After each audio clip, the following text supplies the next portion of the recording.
नमस्कार दोस्तों, एक बार फिर से आप सभी का स्वागत है। दोस्तों, जीके जीएस विषय के अंतर्गत आज का हमारा पहला टॉपिक है प्राचीन इतिहास के स्रोत। प्राचीन इतिहास के स्रोत से संबंधित सभी प्रतियोगी परीक्षाओं में प्रश्न पूछा जाता है, इसलिए आप लोग इस वीडियो को पूरा ध्यान से देखिए। आज के इस वीडियो में प्राचीन इतिहास के स्रोत से संबंधित टॉप 25 अति महत्वपूर्ण प्रश्नों को देखेंगे जो प्रीवियस ईयर एग्जाम में पूछे गए हैं। आप सभी लोग किसी भी प्रतियोगी परीक्षा की तैयारी कर रहे हैं तो इस वीडियो को पूरा ध्यान से लास्ट तक देखिए, क्योंकि यहाँ से दोस्तों सभी प्रतियोगी परीक्षाओं में प्रश्न पूछा जाता है। तो चलिए शुरू करते हैं। सबसे पहले दोस्तों जो महत्वपूर्ण तथ्य है उसको देखेंगे, उसके बाद उसी से संबंधित ऑब्जेक्टिव प्रश्न को सॉल्व करेंगे। तो चलिए सबसे पहले महत्वपूर्ण तथ्य को देख लेते हैं। देखिए दोस्तों, प्राचीन भारतीय इतिहास के स्रोत। प्राचीन भारत के इतिहास को जानने के कुछ प्रमुख स्रोत हैं, जैसे कि पुरातत्व संबंधी स्रोत, धर्म ग्रंथ एवं ऐतिहासिक स्रोत, विदेशी यात्रियों का विवरण। यहाँ से दोस्तों प्राचीन भारत के बारे में जानकारी मिलती है। पुरातत्व संबंधी स्रोतों से मिलती है हमें प्राचीन भारत के बारे में जानकारी। धर्म ग्रंथ एवं ऐतिहासिक स्रोतों से हमें जानकारी मिलती है। विदेशी यात्रियों के विवरण से भी हमें जानकारी प्राप्त होती है। तो इनसे संबंधित जो महत्वपूर्ण तथ्य हैं उन्हें आगे देख लेते हैं, उसके बाद प्रश्न को सॉल्व करते हैं। सबसे पहले पुरातत्व संबंधी स्रोत को देखते हैं। पुरातत्व संबंधी स्रोत में अभिलेख, मुद्राएं, मूर्तियां, चित्रकला आदि को सम्मिलित किया जाता है। तो पुरातत्व संबंधी स्रोत में दोस्तों हमें अभिलेखों से जानकारी मिलती है, मुद्राओं से जानकारी मिलती है, मूर्तियां और चित्रकला से हमें प्राचीन भारत के बारे में जानकारी मिलती है। भारतीय पुरातत्व का जनक अलेक्जेंडर कनिंघम को कहा जाता है। इसे आप लोग याद रखिएगा, यह प्रश्न एग्जाम में पूछा गया है। भारतीय पुरातत्व का जनक किसे कहा जाता है? तो भारतीय पुरातत्व का जनक अलेक्जेंडर कनिंघम को कहा जाता है। अगला पॉइंट है दोस्तों, इतिहास जानने का महत्वपूर्ण साधन अभिलेख है। पश्चिम एशिया में बोगाज कोई से प्राप्त अभिलेख में 4 वैदिक देवताओं इंद्र, वरुण, नासत्य, मित्र का उल्लेख मिलता है। यहाँ से प्रश्न पूछा गया है, इसलिए आप लोग यहाँ पर ध्यान से देख लीजिए। बोगाज कोई से प्राप्त अभिलेख पूछा जाता है। बोगाज कोई से प्राप्त अभिलेख में कितने वैदिक देवताओं का उल्लेख मिलता है? तो 4 वैदिक देवताओं का उल्लेख मिलता है। भारत में सर्वाधिक प्राचीन अभिलेख अशोक के हैं। याद रखिएगा, सर्वाधिक प्राचीन अभिलेख किसके हैं? अशोक के हैं, जो 300 ईस्वी पूर्व के लगभग के हैं। अगला पॉइंट है दोस्तों, सबसे पहले 1837 में जेम्स प्रिंसेप ने ब्राह्मी लिपि में लिखित अशोक के अभिलेख को पढ़ा था। तो याद रखिएगा, अशोक के अभिलेख को सबसे पहले जेम्स प्रिंसेप ने 1837 में पढ़ा था। मोस्ट इंपॉर्टेंट पॉइंट है, कई बार एग्जाम में पूछा गया है। सबसे प्राचीन पांडुलिपियां ताड़पत्रों पर लिखी जाती थी। पूछा जाता है सबसे प्राचीन पांडुलिपियां किस पर लिखी जाती थी? तो ताड़पत्रों पर लिखी जाती थी। पुलकेशियन द्वितीय का ऐहोल अभिलेख उसके दरबारी कवि रवि कीर्ति द्वारा रचित है, जिसमें हर्ष तथा पुलकेशियन द्वितीय के युद्ध का विवरण है। याद रखिएगा, ऐहोल अभिलेख का संबंध पुलकेशियन द्वितीय से है। एग्जाम में यहाँ से पूछा जाता है। अगला है दोस्तों, भानुगुप्त के एरण अभिलेख में सर्वप्रथम सती प्रथा का लिखित साक्ष्य प्राप्त हुआ है।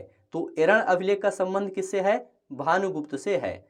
चंद्रगुप्त द्वितीय की विजयों का वर्णन मेहरौली लौह स्तंभ लेख में मिलता है। तो याद रखिएगा, मेहरौली लौह स्तंभ में चंद्रगुप्त द्वितीय के विजयों का वर्णन मिलता है। सबसे पहले भारतवर्ष की चर्चा हाथी गुम्फा अभिलेख से प्राप्त हुई है। यहाँ से भी प्रश्न पूछा गया है, सबसे पहले भारतवर्ष की चर्चा किस अभिलेख से प्राप्त हुई है? तो हाथी गुम्फा अभिलेख से प्राप्त हुई है। अगला पॉइंट है, नासिक अभिलेख गौतमी बलश्री से संबंधित है। एग्जाम में पूछा जाता है नासिक अभिलेख किससे संबंधित है? तो ये गौतमी बलश्री से संबंधित है। हाथी गुम्फा अभिलेख कलिंग नरेश खारवेल से संबंधित है। इसे भी याद रखिएगा, हाथी गुम्फा अभिलेख किससे संबंधित है? खारवेल से संबंधित है। जूनागढ़ अभिलेख रुद्रदामन से संबंधित है और प्रयाग स्तंभ अभिलेख समुद्रगुप्त से संबंधित है। यहाँ से एग्जाम में प्रश्न जरूर पूछा जाता है, इसलिए आप लोग इसे ध्यान से देख लीजिए और इसके बाद इसी से संबंधित आगे प्रश्न आपको देखने को मिलेगा। अगला पॉइंट है मंदसौर अभिलेख मालवा नरेश यशोवर्मन से संबंधित है। ग्वालियर अभिलेख प्रतिहार नरेश भोज से संबंधित है और देवपाड़ा अभिलेख बंगाल शासक विजय सेन से संबंधित है। आगे बढ़ते हैं। अगला है दोस्तों धर्म ग्रंथ एवं ऐतिहासिक स्रोत। इससे संबंधित कुछ महत्वपूर्ण तथ्य देख लेते हैं, उसके बाद आगे बढ़ते हैं।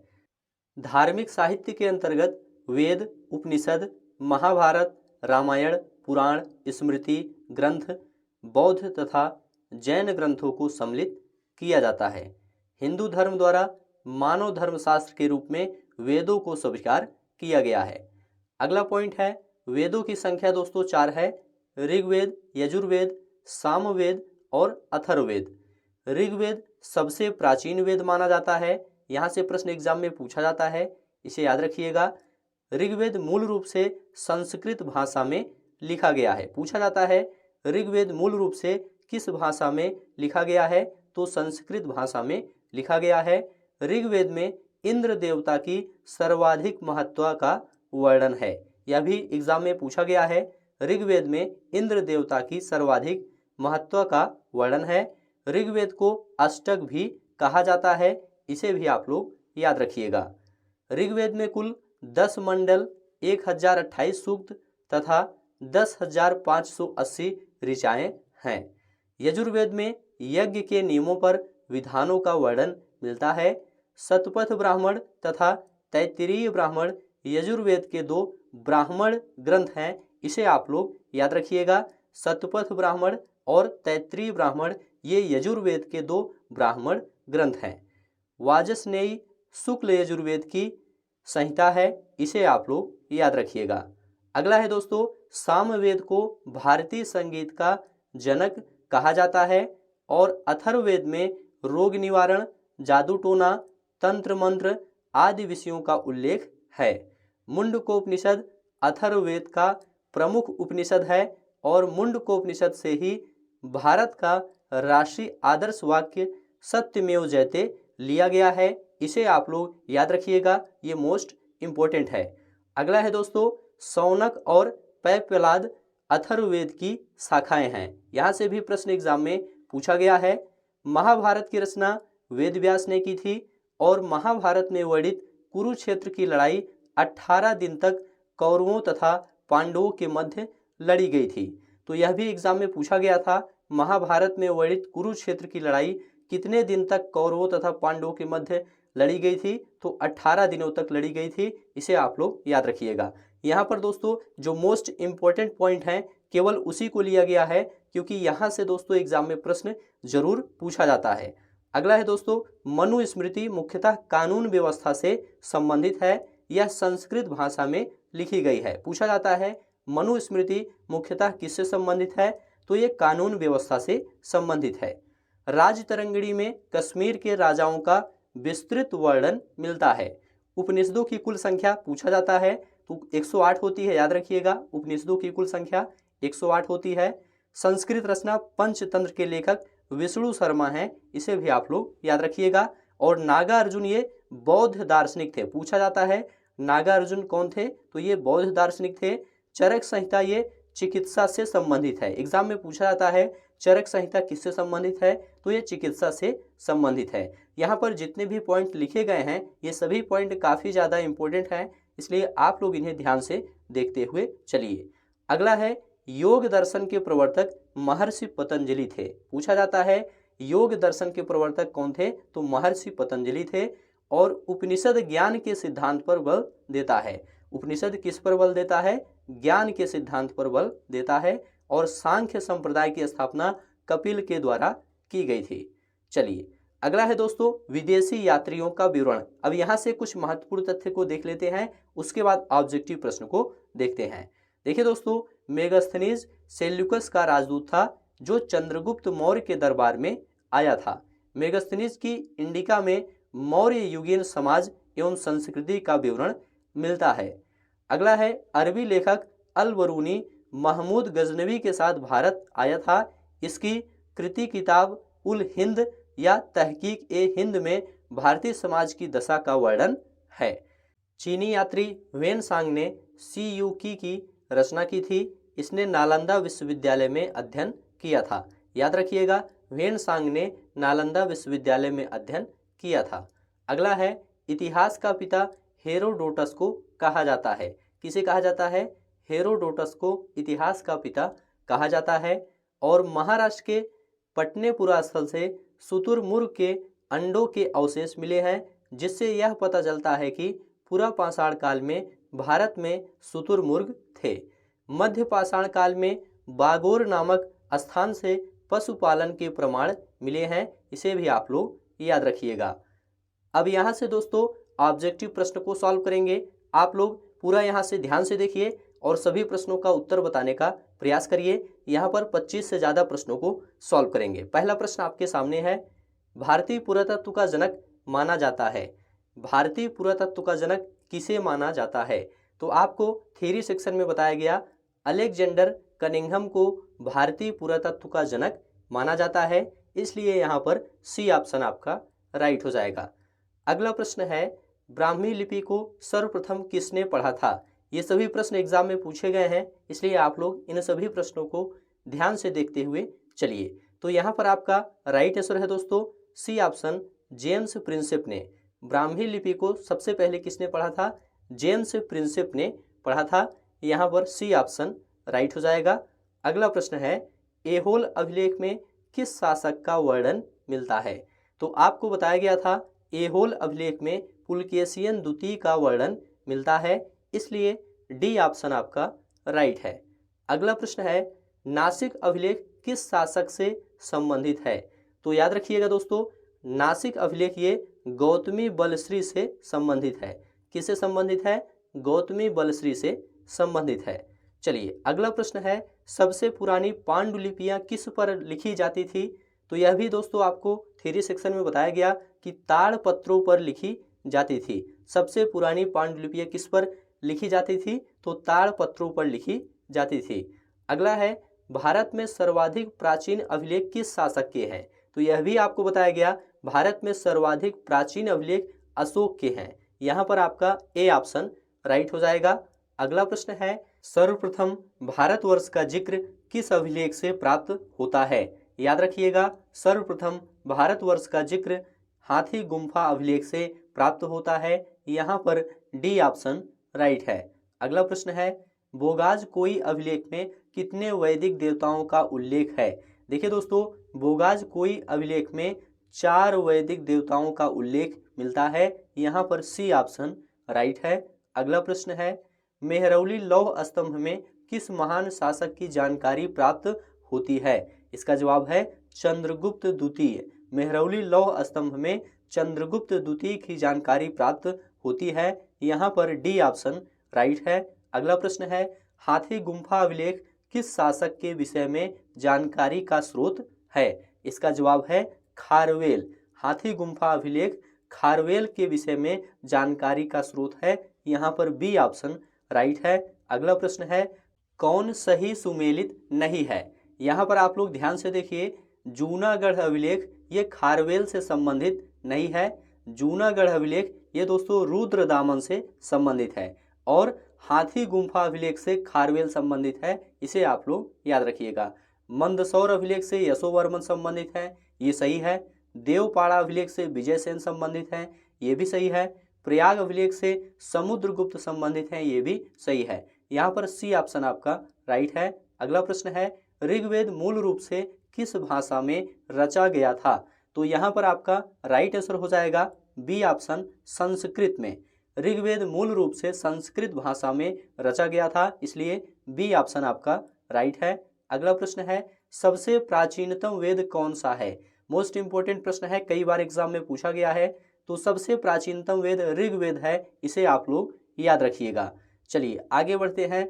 ऋग्वेद में किस देवता की सर्वाधिक महत्ता का वर्णन है? तो याद रखिएगा, इंद्र देवता की सर्वाधिक महत्ता का वर्णन है ऋग्वेद में। ऋग्वेद में इंद्र देवता की सर्वाधिक महत्ता का वर्णन है, इसलिए बी ऑप्शन आपका राइट है। अगला प्रश्न है, निम्न में से कौन शुक्ल यजुर्वेद की संहिता है? तो याद रखिएगा, वाजसनेयी ये दोस्तों शुक्ल यजुर्वेद की संहिता है। यहाँ पर ए ऑप्शन आपका राइट है। अगला प्रश्न है, शतपथ ब्राह्मण और तैत्तिरीय ब्राह्मण किसके ब्राह्मण मूल पाठ हैं? याद रखिएगा, शतपथ ब्राह्मण और तैत्तिरीय ब्राह्मण यजुर्वेद के ब्राह्मण मूल पाठ हैं। यहाँ पर ए ऑप्शन आपका राइट है।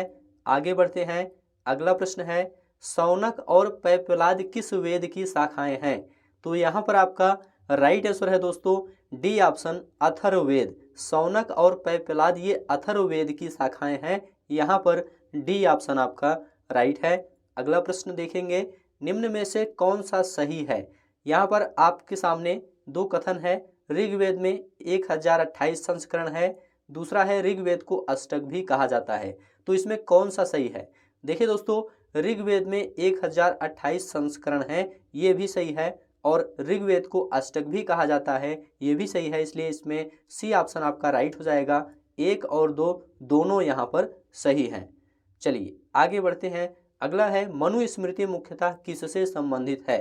तो याद रखिएगा, मनुस्मृति ये कानून से संबंधित है। मनुस्मृति मुख्यतः कानून से संबंधित है, इसलिए बी ऑप्शन राइट है। महाभारत में वर्णित कुरुक्षेत्र की लड़ाई कितने दिन तक लड़ी गई थी? तो याद रखिएगा 18 दिन तक लड़ी गई थी। महाभारत में वर्णित कुरुक्षेत्र की लड़ाई 18 दिनों तक लड़ी गई थी, इसलिए सी ऑप्शन आपका राइट है। अगला प्रश्न है, चरक संहिता संबंधित है।